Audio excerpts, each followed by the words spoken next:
Rosalinda. Ay mga karagara, welcome back to my vlog. Isang maganda tala Rosalindang gabi sa inyong lahat.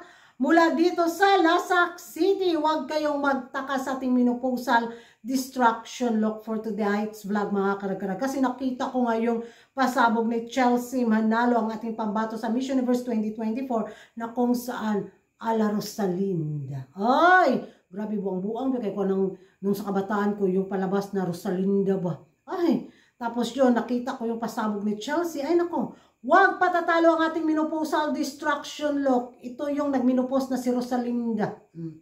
Puyagaba koragan, grabe. Tinodo na natin ay kung palakihan ng bulaklak, patatalo ba tayo dyan sa kabugan, sa mga latest na mga kabaganapan, sa mga pasabog na chismis ngayon na pinag-uusapan ng mga active na mga chismoso at mga chismosa sa social media, mga karag-karag. Dito nga pinag-uusapan nila itong ang video sa Miss Universe ni Chelsea Manalo. Na kung saan hindi makita sa ibang bansa yung video ni Chelsea. Kami ang nagtaka mga karag-karag, ano daw ang ginawa ng Miss Universe organization, bakit hindi pwedeng panoorin ang video ni Chelsea Manalo sa ating mga kababayang nasa iba't ibang bansa.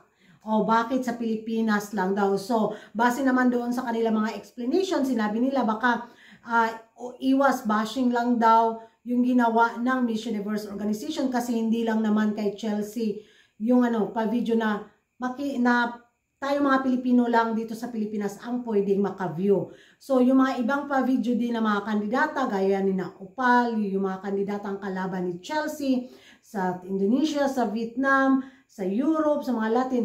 So, yung mga pa-video nila, sa sariling bansa lang din nila pwedeng panoorin. Hindi din natin mapanood. So, chinek ko talaga mga karag-karag, hinanap ko yung mga ibang pa-video na mga kandidata, walay din.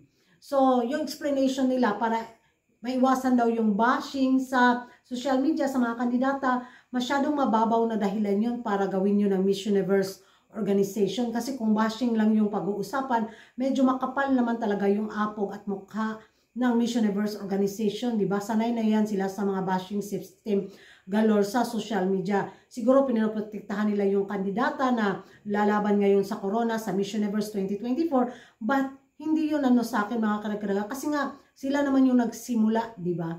Yung mga pa-videong lumabas sa social media doon sa mga komento nila sa mga kandidata na maganda ba o hindi, yung kung saan nag-respond sila na lalo na sa Lebanon na, pambato ng Lebanon na kung saan sinabi ni Tandang Sosa na I don't like her picture. O, di ba? So, ano yun? O, di ba?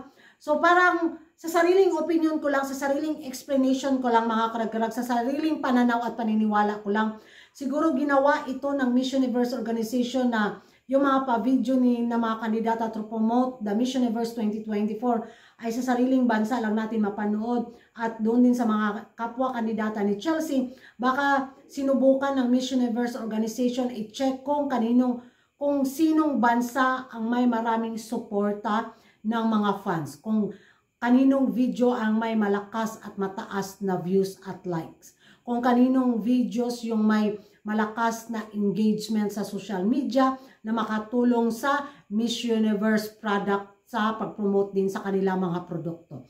Yun lang ay sa sariling opinion ko lang. Ewan ko kung magkatuba tayo ng haka-haka at kuro-kuro mga karag-karag.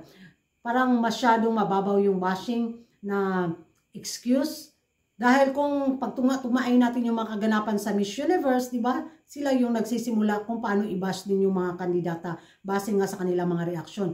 Pero dito talaga sa paglagay nila ng setting na tayo lang mga pinsang pwede makapanood kay Chelsea Manalo, negosyo system ang talaga, punterya dito ng Miss Universe organization mga karag-karag. Kung kaninong bansa na may mataas at malaking views na abot-abot ng milyon, nako, watch out sa kandidatang to.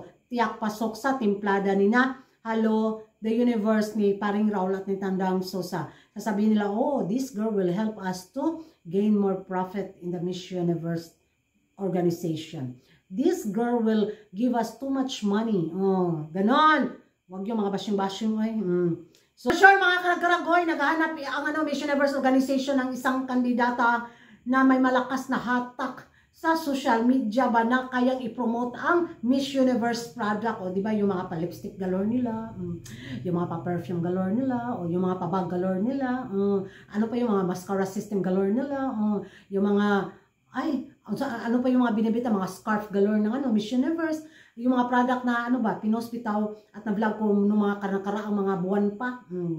So, yun yung siguro isa sa mga dahilan kung bakit naka-private yung mga video na mga kandidata na sariling bansa lang ang makapanood. O di ba? Grabe yung idea ng Miss Universe Organization kung nakatama tayo sa ganitong pag-iisip din natin at explanation. Parang yun talaga yung malakas na kutob ko. Ewan ko sa inyo mga karag-karag, mag-ingay tayo sa comment section. At kung hindi ka pa nakapag-subscribe sa YouTube channel ko, don't forget to like and subscribe ko Ragan Karag, ang babaeng lagi nagkarag-karag. And see you in my next vlog. Bye-bye!